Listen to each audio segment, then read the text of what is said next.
বড় পুকুরটা আছে যে এখন আপনি বনবাজার বিরাট বড় একটা আছে না, প্রায় 80 কানি না 90 কানির মতো আছে, 120 কানি। তারা সবাই পান। তাদের জন্য আমরা পরিকল্পনা আজকে দিল্লি থেকে এবং বোম্বে থেকে করছি। আপনাদের কাছে এই অনুরোধ থাকবে যে আপনারা একজন পরস্পর ভালোবাসা না থাকে। কথার বানা ধরছে আপনারা একদম বিজেপি ছাড়া ত্রিপুরার মতো আপনারা কি সমস্যা লাগে বিজেপি ছেড়েছেন? সমস্যা বলতে সুযোগ সুবিধা একটু কমই আমরা পাইছি না বিজেপিতে এরকম।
কারণ এডিসিতে যারা বসবাস করে যে কোনো জাতি হোক, এডিসিতে যারা বসবাস করে থাকে হবে। কারণ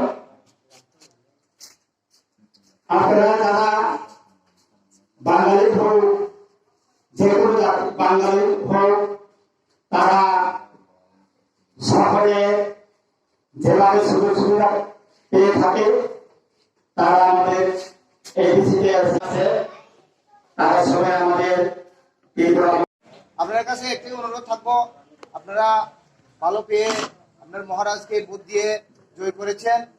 আপনার কাছে একটি রিকোয়েস্ট থাকবো, এত কম সময়ে যদি আপনার মহারাজ সবাইকে নিয়ে তার যে স্বপ্ন যে গ্যাদার পারলেন, এটাকে যে আগে যে ডিমান্ড ছিল আমরা এডিসির আগে, যখন এডিসি আপনার হাতে আসে তখন ফার্স্ট সিজনে উনি বলেছেন ফার্স্ট সিজনে নির্বাচনের আগে এই বিলটা উনি পাস করে দিয়েছেন। হয়তো দেখেছেন আপনারা যারা মোবাইল গরম পারলেন, তখন আমরা আইপিএল থেকে বুথ দিয়েছি, জয় করেছি। ধরুন ধৈর্য ধরুন, রাজাকে দেখুন রাজা আপনাদের জন্য কি করে না করে। আমি একটা কথাই বলবো, আপনারা যে এডিসি এরিয়াতে আপনারা আপনারা যে এই সুযোগ সুবিধা থেকে বঞ্চিত হয়ে যাবেন এরকম কোনো হবে না। আমরা উদ্দেশ্য একটাই, আমরা গেটার বলেন যাই গেটার আন্দ্রে যে যারা যারা এমপ্লয় আছে তার বেতন দেওয়াতেই সব শেষ হয়ে যায় 500 কোটি টাকা। এর বাকি হয়েছে কত? আমরা 86 কোটি টাকা। এই 86 কোটি টাকার মধ্যে আমরা কি সারা ত্রিপুরার মধ্যে ডেভেলপ করতে পারবো? পারবো না। এই জন্য আমরা চাইছি বড় বড় প্রজেক্ট করে ডাইরেক্ট দিল্লি থেকে ফান্ড নেওয়ার ব্যবস্থা করছি। তখন স্টেট গভর্নমেন্ট আমরা দিচ্ছে কত? 586 কোটি টাকা। 586 কোটি টাকার মধ্যে আমরা চলে যাই গভর্নমেন্টের বেতন দিতে, স্যালারি দিতে 500 কোটি টাকা চলে যায়। তখন আপনারা চিন্তা করুন, আপনারা কোরাঙ্গি এরিয়া থেকে বনবাজার একটা রাস্তা রিপেয়ার করতে চলে যায় কত? 15 থেকে 20 কোটি টাকা চলে যায়। তো যদি এমন যদি হয় সারা ত্রিপুরা যদি এই 86 কোটি টাকা যদি আমরা ইমপ্লিমেন্ট করতে চাই, করতে পারবো? আমরা করতে পারতাম না। একটা যদি ভালো পুকুর করতে যাই এখানে চলে যায় কত? 10-15 লাখ টাকা চলে যায়, ঠিক না? কথা ঠিক। এই জন্য আমরা দরকার শুধু এডিসি এরিয়া দখল করলে হবে না, আমাদের আইডিওলজি থাকবো যাতে আমরা বিধানসভাতেও ত্রিপুরামতা দখলে থাকে। এই চিন্তাধারায় আমরা সবাই নিয়ে চলছি। আপনারা কোনোদিন ভাববেন না যে আপনারা বঞ্চিত হবেন, বাদ যাবেন। এসসি যা সুযোগ সুবিধা, ত্রিপুরা যা সুযোগ সুবিধা পাবেন, আপনারা নন ত্রিপুরা সেই সুযোগ সুবিধাই পাবেন। সুযোগ সুবিধা থেকে আপনারা কোনোদিন বাদ যাবে না। একটা পঞ্চায়েতে ওখানে মনিটরিং কমিটি 9 জন আছে, 60 জন আছে। এখানে যদি কোনো ফেসিলিটি আছে এই মেম্বারের মধ্যে ভাগ করে দেওয়া হয়। যদি 10টা যে কোনো গড় আছে বা লেট্রিন আছে, কল আছে, কিন্তু সমানভাবে আমরা ভাগ করতেছি। আপনারা দেখছেন না যে আমরা শুধু এসটি এরিয়াতে বেশি দিয়েছি আর নন এসটি জায়গাতে আমরা কম দিয়েছি। আপনারা কোনোদিন দেখবেন এটা। আপনারা যদি এটা দেখে থাকেন আপনারা কমপ্লেন করেন, এরপরে আমরা দেখবো। আমরা সবাইকে বলে দেওয়া হয়েছি 9 কমিটির মধ্যে আপনারা সুযোগ সুবিধা থেকে কেউ বঞ্চিত করবেন না। যা সুযোগ সুবিধা পাওয়ার দরকার তারই 1 নম্বরে দিবেন। আর একটা কথা চিন্তা করবেন, এটা আমি ত্রিপুরা নন ত্রিপুরা উদ্দেশ্যে বলছি, আপনারা কোনোদিন চিন্তা করবেন না আমি যে ত্রিপুরা মাথাতে প্রথম এসেছি সব সুযোগ সুবিধাই আমি প্রথমে গ্রহণ করবো বা আমি নিয়ে নেব, কিন্তু এটা না। কিন্তু ত্রিপুরা মাথার দৃষ্টিকোণ এরকম না, ত্রিপুরা মাথার আইডিওলজি এরকম না। আপনি ত্রিপুরা মাথাতে প্রথম আসুক না পরে আসুক এই জিনিসটা আগে দেখতে হইব আপনার এরিয়াতে 1 নম্বর উপযুক্ত কে, যে ত্রিপুরা মাথা করুক, বিজেপি করুক, সিপিএম করুক, কংগ্রেস করুক, আইপিএফটি করুক, এটা দেখার বিষয় না। কিন্তু দেখার বিষয় হয়ে গিয়া আপনার এরিয়াতে 1 নম্বর প্রাপ্য উপযুক্ত কে, যে কোনো পার্টি করুক তাকে 1 নম্বরে দিতে হইব যে কোনো সুযোগ সুবিধা। এভাবে কিন্তু আমরা ত্রিপুরা মাথার উদ্দেশ্য দৃষ্টিকোণ। আপনারা চিন্তা করবেন না যে তারা আগে ত্রিপুরা মাথাতে গেছে তারাই সব সুযোগ সুবিধা নিয়ে নেবে, এমন কোনো দিনই ভাববেন না। তারা আমরা 9 কমিটি মনিটরিং কমিটিকে আমরা ক্লাস করে দেওয়া হয়েছে, আপনারা কোনোভাবে আগে পিছিয়ে আত্মীয় স্বজন এভাবে কোনো আমার একটা বছরের বেতন আমি যারা অ্যাকচুয়ালি চলে না, যার বাড়িতে নুনু চলে না, যার বাড়িতে অ্যাকচুয়ালি জলের জন্য বা পানি ঘর ভাঙা আছে তাদের জন্য আমি একটা বছরের বেতন দেব। তো আজকে আমি শুরু করছি প্রথম গোপালনগরে, আমার বেতনটা দেবো আজকে গোপালনগরে। আর সব ব্যবসায়ী আগামী 22 তারিখ আমি যাচ্ছি কমলপুরে আমার 12টা গাঁও সভা আছে, ওখানেও তাদেরকে আমি ডিস্ট্রিবিউট করব। এইভাবে প্রত্যেকটা গাঁও সভায় আমি দিয়ে যাব আমার বেতনের পয়সাটা, একটা বছর আমি দিয়ে যাব বলে কথা বলেছি। এটা এখন আমাদের এডিসির ভিতরে যারা প্রাপ্য পাওয়ার, এই প্রাপ্যতা মহারাজের আদেশ তীব্রতা এবং আমাদের ভূভাগেরা সবাইকে সমান বলতেই দিয়ে যাবে। এখন একমাত্র আমাদের একটু অভাবে আছে যে আমাদের কাছে এটা নেই, ব্লকটা নেই। আমাদের এডিসি জোনাল এবং সাব জোনাল অফিসে আমাদের সমস্ত ডিস্ট্রিবিউট করছি আমরা। কালকেও আমরা এখানে 20টা কল দিয়েছে, জলের পাইপ, এটা জলের কল দিয়েছে।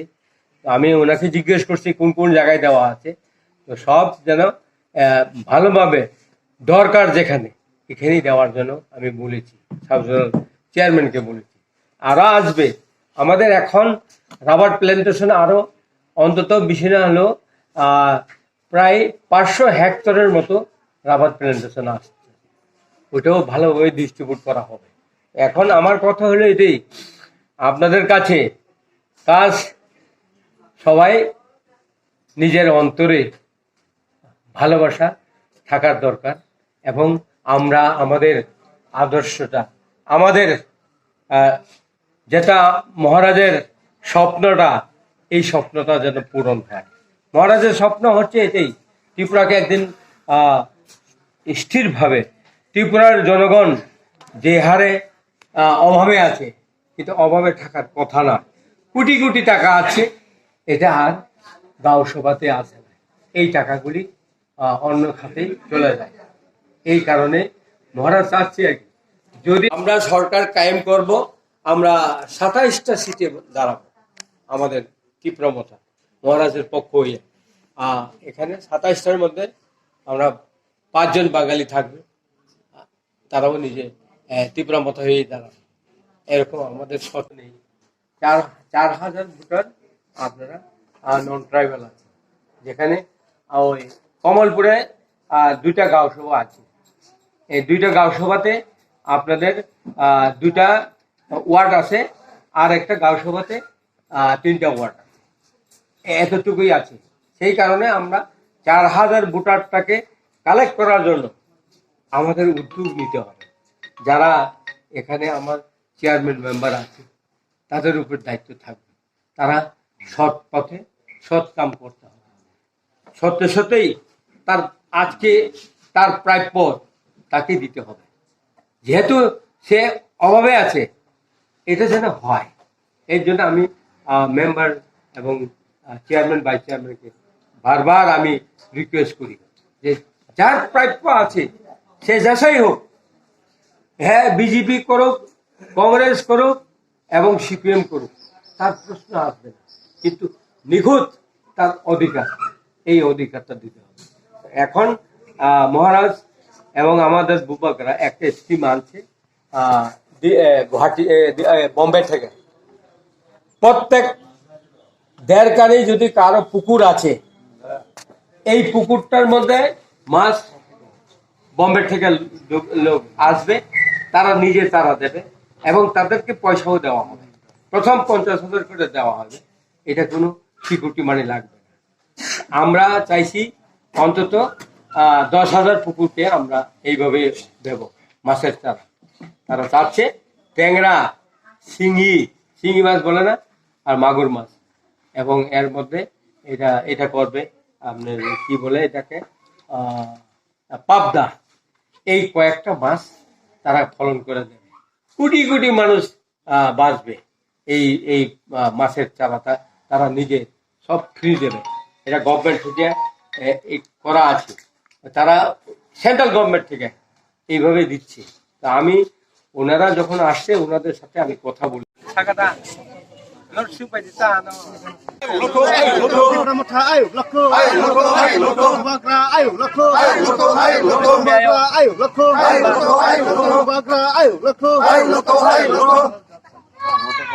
যত কক্তি পুরানো এবং যারা চ্যানেল টনের পুলা হাম্বাইয়া পারো তিনি করাঙ্গেশ্বরা গাव সভাव তিনি চিংবাই সাमुं तांना हिनै काबुक साक 550 फैमिली फाइका बरक बुटार हिंके बारा 300 मतो बरक टेबो फाइनाय बरक कग्रुजाक बंगनि बागै आं बेलाय हामबाय चिनि महाराज एवं बुबाकारानि तैफांबाय जों तिनि बरनो कामका यासाखा अवश्य कम ताबो अबनि परे तेकाइसा गोपालनगर तेकाइसा प्रग्राम दङ अ प्रग्रामाव जों ताक थांदों आरो पाइखाय तारपरे किटा अन्य कामबो दङ जोंहाबो जत आपुरो सालायनाय हाइसेकक ताबुक जतन जे नाय तंनाय एवं अ एलाकानि बरनो जतन नां हामबाया फारो एवं जे फाइनाय बरनो चिनि बुबाकारानि तैयै बरनो यासाक सकाहिनै आं निजि कग्रिका हामबाय जे नाय तंनाय रनो सबानि चिबाया फारि तैचिनि महाराज आयुग्लकथुन त्रिपुरा मथा टेबो काहामुंथुन हामबाय। আপনারা কি এখন ত্রিপুরা থাকে গ্রেটার ত্রিপুরা কি সাপোর্ট করেছে? আপনারা করে